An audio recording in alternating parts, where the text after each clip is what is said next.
He is the fellow who's responsible for a lot of the Nothobranchius that you see in some of the local pet stores. He does very well with them.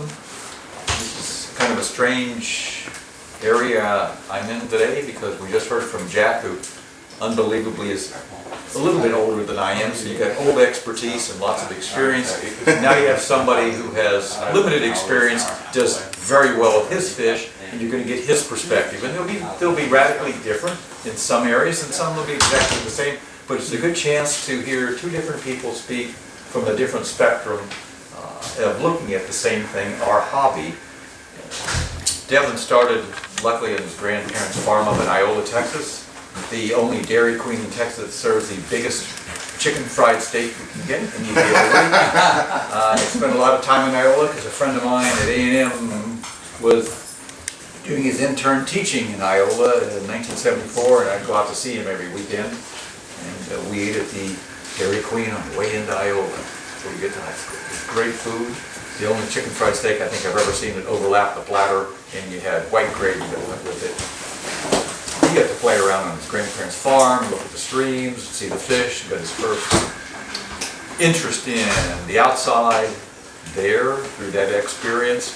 After high school, he joined the Marines and has now come back. He's a student at A&M, and he has a fantastic collection of fish, and he's going to take you through some of his Nothobranchius experience. So, Dev, you're up, young man. Go for it. Thank you.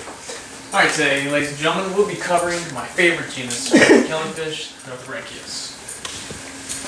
So today we'll be covering what are Nothos, where they're found in the wild, how to keep them, different stages of diapause, how to breed them, and then how to raise them. So the purpose of this is to first get a better understanding of the genus, and possibly learn little tips and tricks to breeding and keeping them. And hopefully, persuade some of y'all that don't keep them to keep them. Alright, starting off, what are Nothobranchius? So like most killifish, they tend to be sexually dimorphic, meaning that the males are nice and colorful, while the females are nice and drab, which is a shame. But at the same time, Nothos will tend to range from about 1 to 3 inches, with some notable example, like the Oculus up there, exceeding beyond 5 inches.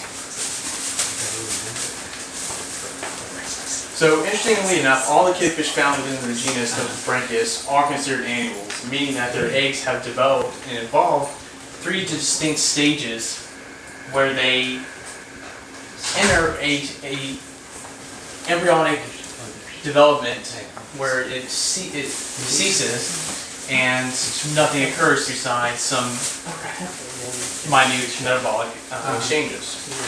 Those are diapause 1, 2, and 3. Which we'll be going into those a little bit further detail later on.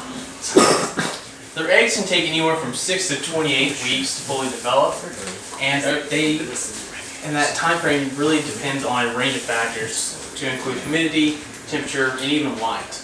Interestingly enough, maternal factors do come into that, depending on how young or old the female fish is. And then upon hatching, they generally reach sexual maturity within 6 to 9 weeks and can live anywhere from 12 months to 3 months. I even had some Guntherites that lived beyond a year and a half, which was really impressive. And on the other hand, I've had some Eggersi that lived for about 3 to 4 months, which is a huge shame. Next, we'll be looking at where they're found in the wild. So, Nothobranchius range from the southern tip of Sudan all the way to South Africa. And they are found entirely on the African continent. Interestingly enough, if you look at a map of where they range in Africa, you'll find an interesting correlation between the type of soil that is present, which is called versatile soil. And what that soil consists of is just a high content of clay. And so where this soil is present, you are very likely to find killifish. And not just regular killifish, annual killifish, because the clay itself, when it dries, cracks, just like in this picture you see here, allowing for an interesting microclimate to take place and allows the eggs to stay preserved longer than if they were just on the surface. Generally, this type of soil is found in the Sierras and the savannas and woodlands, as well as grasslands in the area. Next, we go into how to keep Nothos. Nothobranchius do well in a range of all sizes of aquariums. Personally, this is my rack, and you can see that I use 5 gallons, and they do relatively well. All I use is a simple sponge with some light surface agitation, and they do extremely well. I find that water chemistry is extremely important when keeping them. I tend to shoot for about 150 DTS, and my German hardness being around 6, and my cage being around 4.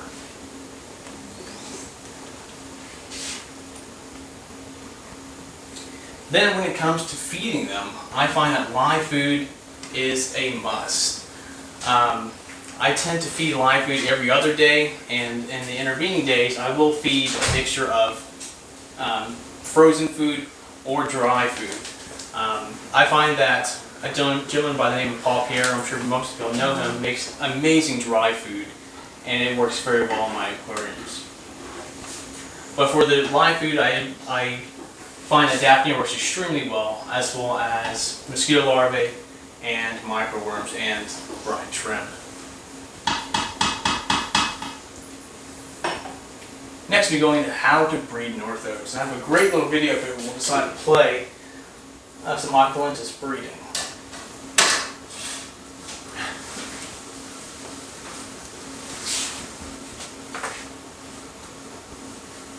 Pretty big. Oh, they're massive, and that's a normal size little Tupperware container. And what's interesting is when they couple like this, you would like to think that they were just releasing eggs constantly. However, that's not the case. With each coupling, they release 1 egg, and they go at it continuously. Unfortunately, I lost this pair. The female, being the most aggressive one out of the bunch, destroyed the male after I left him alone for about 5 minutes. And I came back and he was missing half his side. It was a very sad loss on my part. Do you normally keep them together, or do you just put them together for breeding? Just for breeding. I kept them separate for that exact reason. And then unfortunately, like I said, I went to the kitchen to get a drink, came back, and he was missing a good chunk of himself, which was a huge shame. So next to breeding, I find that simpler is better. There are several methods you can go about spawning your Nothos in your tanks. There's the bare tank method, which I personally use, where I find a deli cup like this guy and cut a nice hole into it, and then fill it with substrate, and it works beautifully. The other method, which I have utilized but I don't like as much, is where you would fill the bottom with a substrate, being peat moss or cocoa fiber or even sand, and then collect that after the fact, after you allow the fish to spawn for an extended period of time. But I find the little cup method is much easier and is a time saver. Here's a good example of the substrate that I use. I use 1 part cocoa core and 1 part peat moss, and I find it works wonders. If I were to just use peat moss, I find that it kind of gets goopy and sinks to the bottom of the tank or the cup, and is a pain to mess with. But if I mix it with half cocoa core and half peat moss, it allows it to stay slightly aerated, whether in the cup or the tank, and it's vastly easier to siphon up, and it seems easier for the fish to get into it. And then when we go into ratios of how I find tanks do best with male to female ratios. Generally, the good rule of thumb is 1 male to every 2 females, but I personally enjoy 1 male to every 4 females, and it really does wonders to even out the aggression that is very common in tanks. Is that like 1 male and 4 females, or 2 males and 8 females? 1 male and 4 females. So just a tank with the 5 fish. Oh yeah, and it works wonders. You do get a bunch of eggs. But anytime I get a container with a master ratio like that, I just have it multiple times and then store it. But it works well. We covered these two methods, where the bare bottom. And as you can see in this tank, this is a Rackabye tank, which with multiple males and multiple females, and it's a 10-gallon. I find that having two separate containers when you have a colony set up works absolute best. Just like having multiple mops, having multiple points of breeding to occur, and it really does chill them out. Because from my experience, Rackabye are a little bit more aggressive in terms of the Northwoods I've kept, and surprisingly enough, all the males have all their fins in that tank. When in the past, when I just had a single receptacle, it kind of got bloody there on times. So ideally, when I pull my peat, I find that allowing them to spawn for about 2 weeks works best. But there's been plenty of times where I have forgotten about a tank or saw a lot of breeding activity and I pulled it sooner or I pulled it later. I find that leaving the eggs in the substrate in a tank for a extended period of time doesn't really cause any kind of issues or anything like that.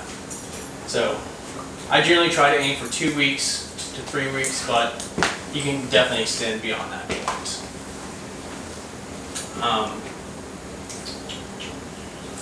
Perfect. And then how I go about separating the water from my peat is a process that I've found that works great, is getting a fine mesh net.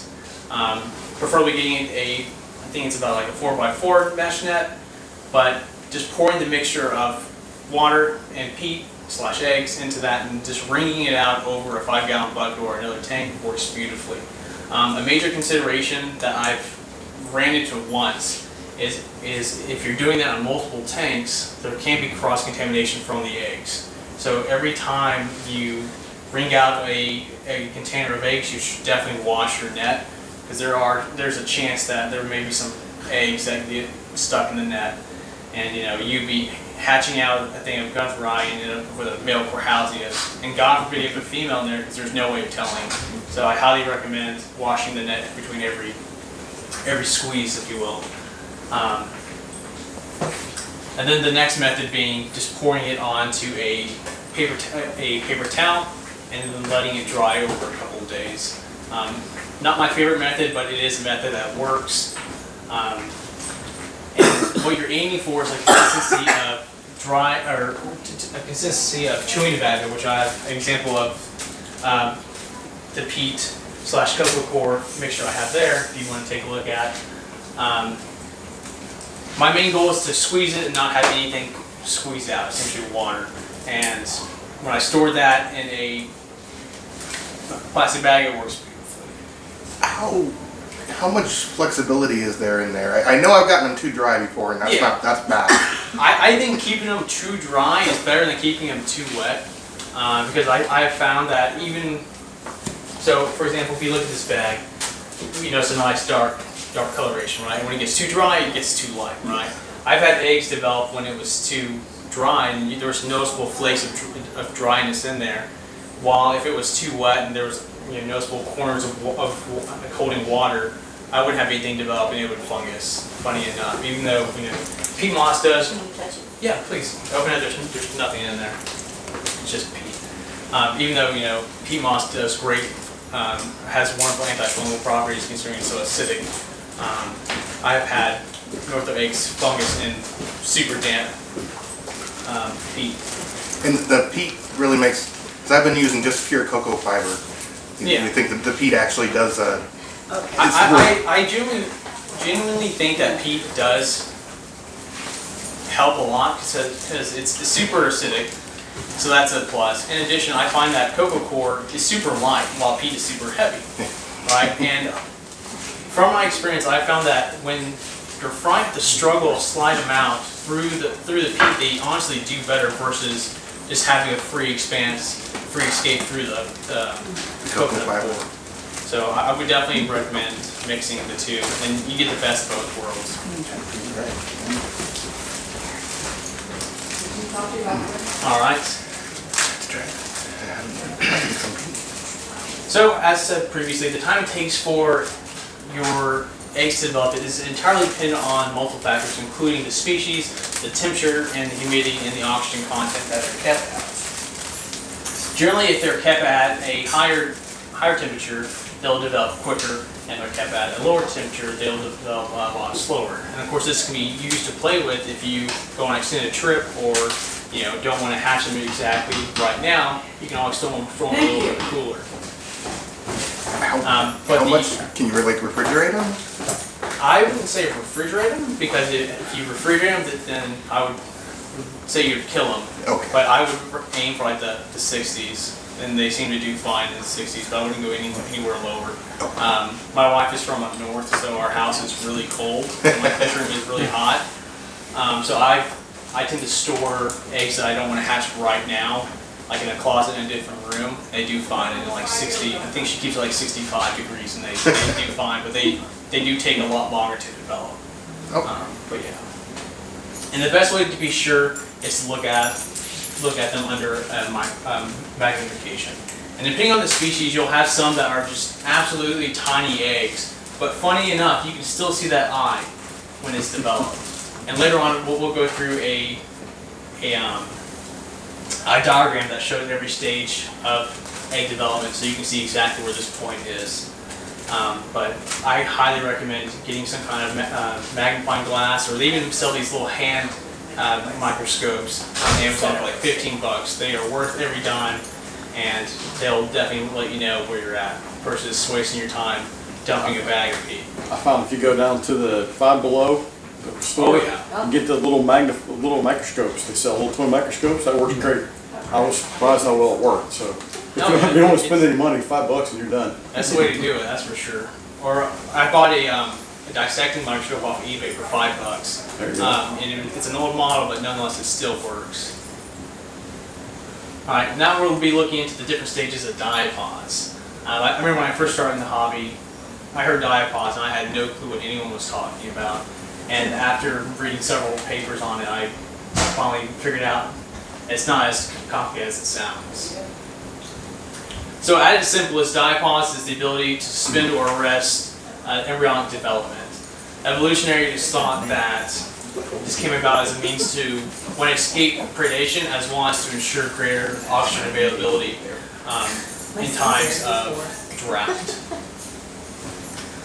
So besides diapause, there's also another similar state called delay hatching, and it's often found in fundless species as well as other marsh species. And what that is simply is a fish will lay eggs on a reed of grass, and they will develop, but wait until the next tidal period to actually hatch. And interesting enough, there's some crossover between diapause and delayed hatching, but they are in the same, their own way of going about it. But it's very interesting when you find another crossover. Additionally, killifish are not the only fish species that enter diapause. There's also a sickleback. I believe it was a sickleback. That, does anyone know? I believe it was a sickleback that also enters diapause. But interesting enough, there is some crossover amongst different species. So diapause does occur in three distinct stages, being diapause 1, diapause 2, and diapause 3. And interesting enough, not all species appear to enter all those stages of diapause. So the first stage of diapause occurs after fertilization. And what happens is, so at the very pole of the egg, it'll become fertilized, and a blastomere will occur. And the blastomere is essentially a cluster of cells. And during that process, as it develops, the blastomere will spread across the egg itself in the process called epiboly, until the point where diapause 1 is possible, which you can see right here at this point. In this stage, diapause 1 only lasts a relatively short period of time in in proper settings. But there's been plenty of times, I know myself, I've looked at my my egg bags and have seen my eggs that are rather should be ready, but they're still stuck at diapause. So it's thought that for a egg to leave diapause, it needs some kind of kick in the butt, if you will, right? It's facultative. It's reliant on an external force for it to actually get past that. A lot of times it's thought for it to be, what's the term? Like, it's dependent on how much light it gets as well as how much oxygen is present for it to move on to the next stage of development. Then we move into diapause 2. During diapause 2, following diapause 2, we have an interesting development, which is a rudimentary heart, which can be seen right here at this point on the neutral keel. The neutral keel is the backbone constituent of the nervous system that is beginning to develop. Once the embryo is in diapause 2, it can remain there for a period of several weeks to a year. And lucky enough for the eggs, it is the most resistant stage of suspended development that it does experience. Next, moving into diapause 3. And this occurs when the egg fails to hatch. During diapause 3, the egg is, or the embryo is fully developed and it is ready to hatch at this point. And what is thought to encourage or allow diapause 3 to happen is maternal factors, whether or not the mother fish is a younger mother or an older mother. It is thought that is the reason why diapause occurs or doesn't. And it's seen in the same species over and over again, even in the same bag. And it's a key reason why we re-wet eggs, because we'll look at some, they should be ready, we wet them, some hatch, and there's obviously still some there. And then 2 weeks later, we re-wet again and get fried. Now moving into the stages, and these are the slides that actually make the most sense when talking about it. So in stage 2, in this top portion, we see that it is fertilized due to this coloration up top, and the cells are beginning to divide. And then stage 3, we have the formation of the blastomere at the northern pole of the egg itself. And then in stage 15, early epivolley is complete. And you can see that the blastomere has fully encircled the egg, and these little circular orbs are lipid globules which will turn into the yolk of the egg.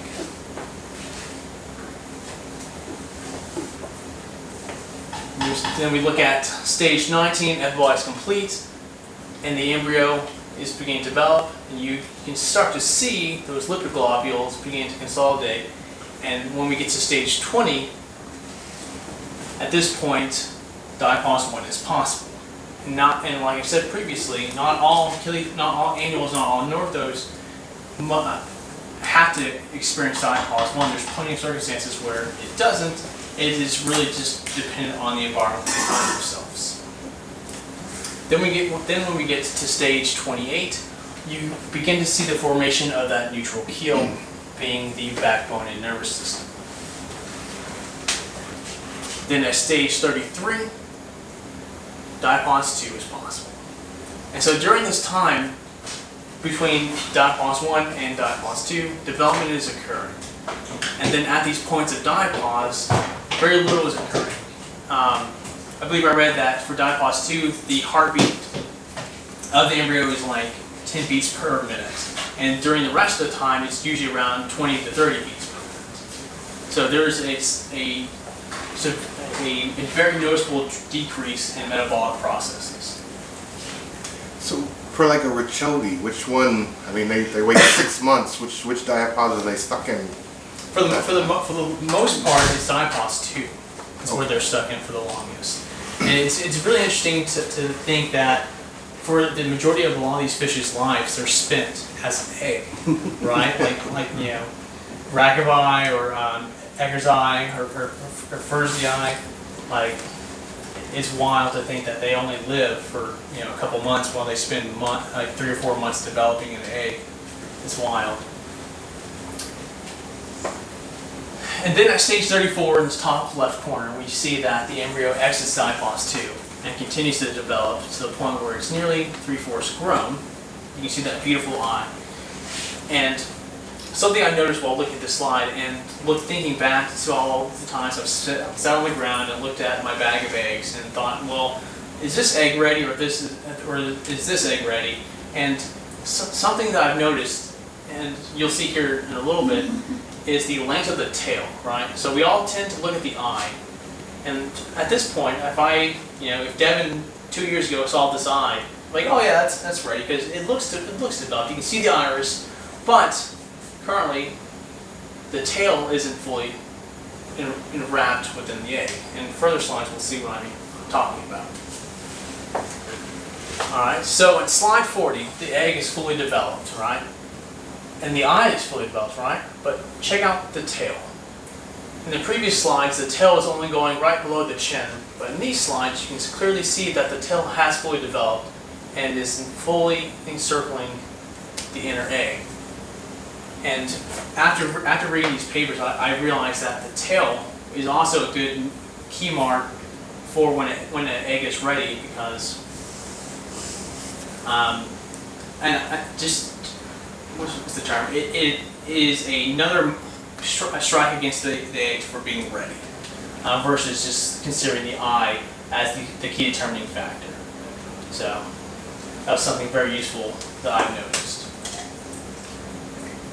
And then at stage 44, at hatching, you can see that the yolks, a portion of the yolk still remains, and then a few days after hatching, the yolk has fully been absorbed. Next, we'll be moving into how to raise fry. So now that your fry are fully developed and you've checked with your handy-dandy microscope, you should consider what are you going to house your fry in. Personally, I find that a shoe box works beautifully. It will house a decent number of fry. I generally try to aim for about 20 to 50 fry, especially initially, and then later on spread those out as they get larger. But there are definitely 3 main components that you should consider, both of which being the eggs, your water, and your container.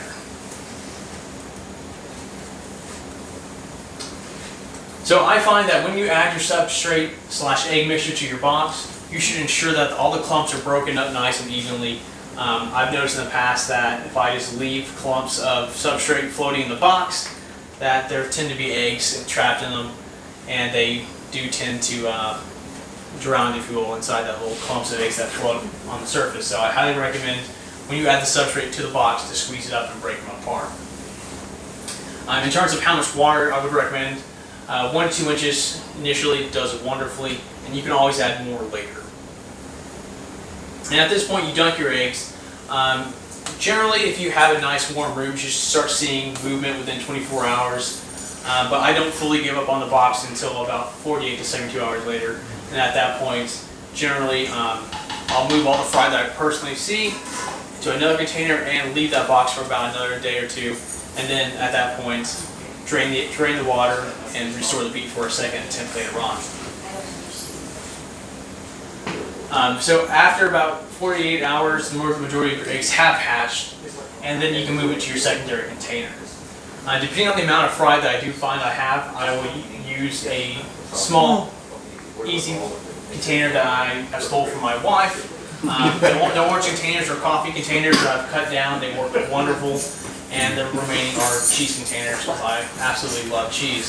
I always go down to Kroger's and buys the discount cheese.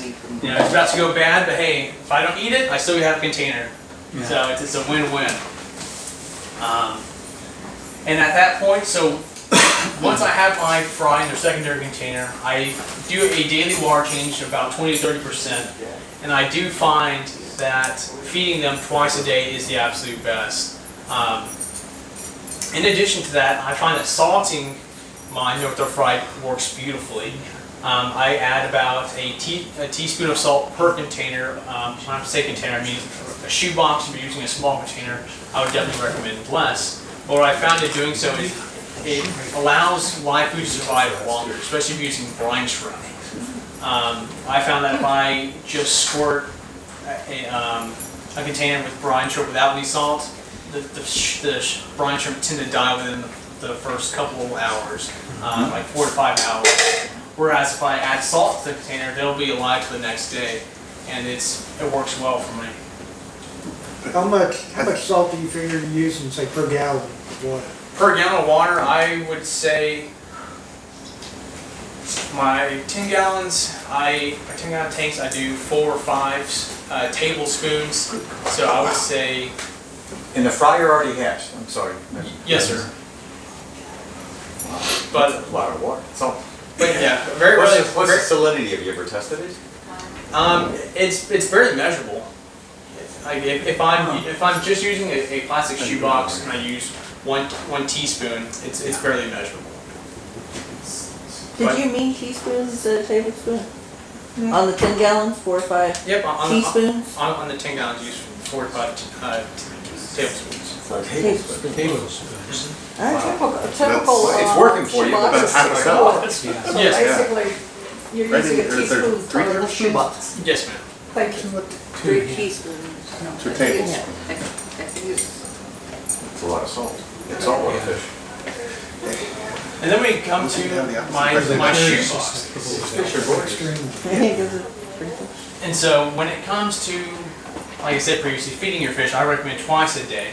But I found that using some kind of moss or any kind of just green material, plant life, works beautifully, and it tends to do several things, including shade your fish and make them feel nice and secure, as well as hold Infusoria and other microorganisms that your fish will feed on continuously when they're younger fish. And then about the 2-week marks, the 6-week marks, I'll feed my fish baby brine. Do you culture Infusoria to dose for the fry? I do, yes. And thank you for reminding me. So what I found with Infusoria, I tend to inoculate my shoeboxes or whatever I'm hatching first with Infusoria, and then add water, and it works great because there's already a reliable source of food available. Even if they still have their yolks, there's still something there in case they should get hungry, and that works really well in my experience. Do you have any tips for separating out fried from peat moss? That's That's a great one.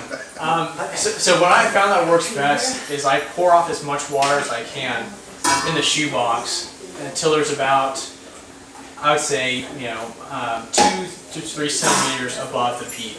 And at that point, I'll put the shoebox on an edge till it's like raised in the air.